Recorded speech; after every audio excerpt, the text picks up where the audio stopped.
Any questions for our student athletes? Yeah, for both guys, I mean, just if you could, what were kind of the differences and similarities from this game to the previous two with Akron that were beneficial for you, and then obviously not beneficial? Guarding the three-point line, we wanted to make sure Ohio didn't shoot that many threes, and we held them to 5 threes. They shot 10 a day. They made 10 a day, so that was a big difference. Like he said, they hit 4 quick ones, and then like that, it was like we trying to play catch-up the rest of the game. So we had a stretch where we cut the lead to 6, and then we get it back up to 10, and then we would cut it to 6 again, and that was frustrating. But the pace of the game was similar, and I think the pace of the Ohio game really helped us for this game because we got a lot of buckets in transition today. I felt like we played together for the most part, and we had a lot of people in foul trouble. Sam fouled out; that was big. He's one of our leading scorers, and we just had to put 2 halves together. I thought we played well in the second half. I felt like we battled throughout. So, yeah, it's disappointing in the loss, but I can't. I know we battled, so that's what matters the most. Played well offensively. Is it frustrating on a night like that you need to get the stop defensively? Yeah, our defense this year was obviously not very good. It was inconsistent.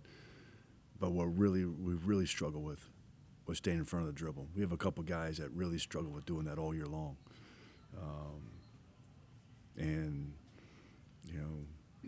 you have to switch ball screens against them for the most part. You start hard hedging that team. Now they're playing 4-on-3. Because you put 2 guys into the ball, you're playing 4-on-3, and they space the floor too well. And we told the guys we didn't think they could beat us from 2. They didn't beat us from 2; they beat us from the foul line. And that's not a knock on the officials, but it was a lot of free throws, a lot of fouls called. And we got in foul trouble with 2 really good players, with Sam and Isaiah, and it took them out of the game. Isaiah had 3 in the first half. The second one, he had a great block out. Owanka goes over the back, and for some reason Isaiah gets the call. It was a second foul. Pull it up, and you'll agree that was a big moment in the game too. Little things like that matter in a game. It's just now he's got to come out and you put him back. You play a guy with 2 fouls, which I always do. Then he got his third one, which was a good call. But just the guys. Isaiah's been in foul trouble. You always got. We tell our players all the time, expect one really bad call because you're going to get it. So you got to just don't do a stupid one. That is obviously a great program, the historic things the last 4 years. This league's the only problem sometimes. I kind of asked you this before, but traditionally, in the last 15 seasons, the team that wins this tournament is always ranked in the top 4 in defensive efficiency in the MAC. Could you see a scenario where in the future, I guess you don't have to sacrifice anything, but maybe sacrifice regular season wins? We've had teams in our top 4 defensively. We've had them, and I agree with you. Our defense was not very good this year. But what was worse? Our 3-point shooting. That was worse. You can't win at this level shooting 33% on the season. We had some guys shooting 10%. You can't. That's a bigger problem. They're built. They're fit. Number one, we have 4 sophomore starters. They got veteran guys. They did a great job in the portal. The portal wasn't kind to us last year. It wasn't kind to us. We lost 3 good players, and we did not replace them. And that's got to get better. So if you want to write something about that. That needs to get better. I just want to ask you, how much did fatigue play into the loss today against Akron? I don't think a whole lot. At this point in the season, guys are juiced to play in this environment. Does Sonny look tired to you? Did he look tired to you, Sonny? Not particularly. No, not at all. I'm right in the heat of it in timeouts and looking them in the eye, and you know, Sonny didn't wear down one bit. I mean, I don't think the other guys did either. It just, now they're deeper than we are, and hey, they're better than we are this year. That's a good team. Give them credit. That's a really good team. Give them credit. I mean, I know you still have 35 minutes left in the game or whatever, but they're starting those 4 threes. I mean, how big of a barrier is that to overcome, getting down 10 if they're hot on it? Yeah, you know, obviously it was their offensive start that got it going. You know, all you got to do is miss 2 of those, you know, and you're right there. And we were right there. We're down 6. We're down 8. We're right there. The game never got out of control, ever, until the last minute. It never did. I guess this is obvious when you mentioned the 3 and for that, to get back to the standard you guys have set the last 4 years, what do you need to do this offseason? Well, obviously, we're going to have some portal additions. We have 5 incoming freshmen. So we'll you know, obviously we got to get them ready, but more importantly, we need to add some good players in the portal, and that's you know, in this day and age, you got to assume you may lose some guys, and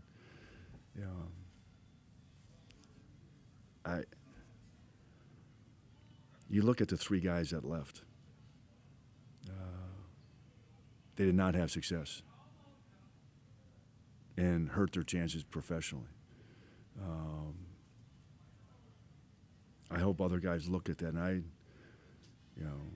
going through that with my son being a recruitable guy, I hope and pray that I've been a good enough father that I can teach him, if you're in a good situation where you're in a good program and you're winning and you're playing and you have a future, why leave? Now, if you're not playing or it's not healthy, all right, fine. I get that. Guys want to play. If you're not playing, I get that. But I'd like to do a study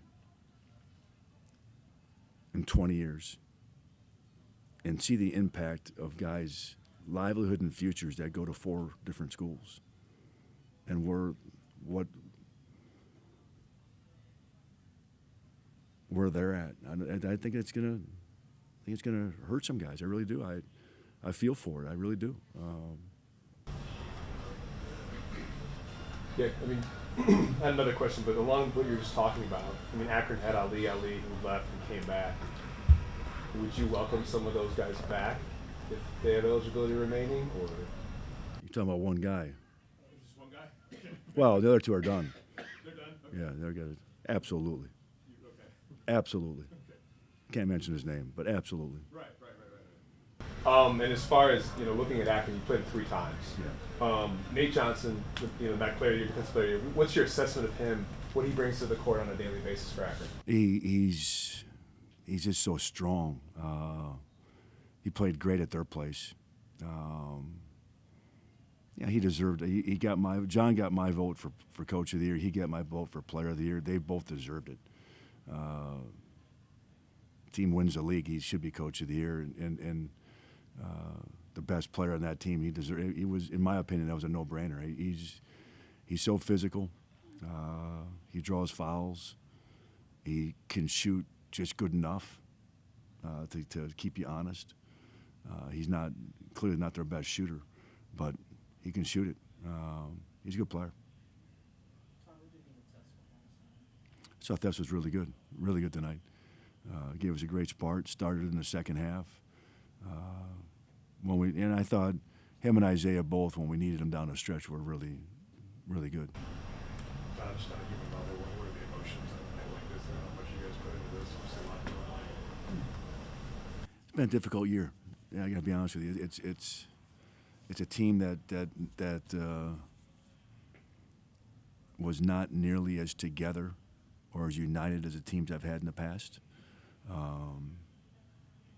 The chemistry was nowhere near what it had been. We will get back to our Rocket culture. We'll get back to it in a hurry. but that needs to happen. We got away from it a little bit, and that'll change. But you look at the big picture too. You know, Steve had it in his notes. Since 2020, 72-21 in conference play. Put that in perspective. Put that, and 8 of those losses came this year. Put that in perspective. You talked about the culture. How, I mean, the portal, and you got to make these decisions in a day or two or whatever. It's tough. You don't get to know your players super well. How hard is it to know that they will fit? Yeah, and that's where we got to do a better job. Because Tyler Cochran and Dante Maddox, we recruited out of high school. We know their families really well, and but we'll make better decisions there. And I think I saw a great quote from Rick Pitino a week or two ago. Just, successful people or successful programs, part of that is humility. And I think, I got to be honest with you, maybe we needed to be some humbled a little bit this year. Won 4 straight championships, and I have regret. I regret about this season, about some things. I think there's a fine line as a Division I head coach. You have to sell your program, right? In recruiting or to the season ticket holders. Maybe I did that too much. But I don't know if we have other people who will do it on our behalf. But maybe I did that, and I regret some things, like even our theme this year, Get the Nickel. I regret that. Pat Riley and Phil Jackson, the greatest coaches ever, always had a theme for their season. 3-peat, even trademarked it. I regret that. This probably needed to happen a little bit. That we and I need to be humbled a little bit. Why do you think you did too much? I just feel like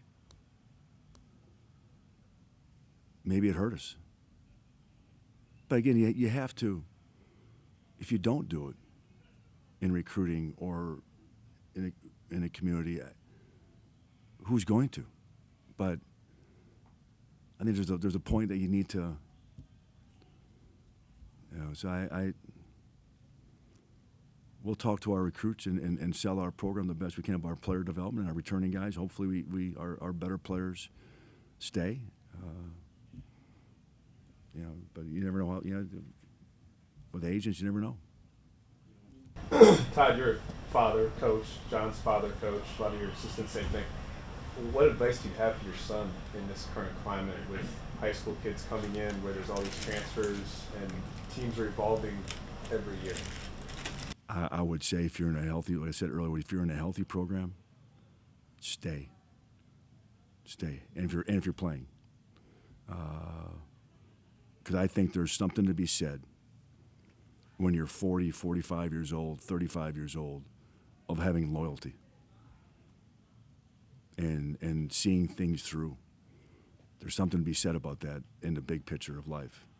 And hopefully my son listens to me. I don't know if he will.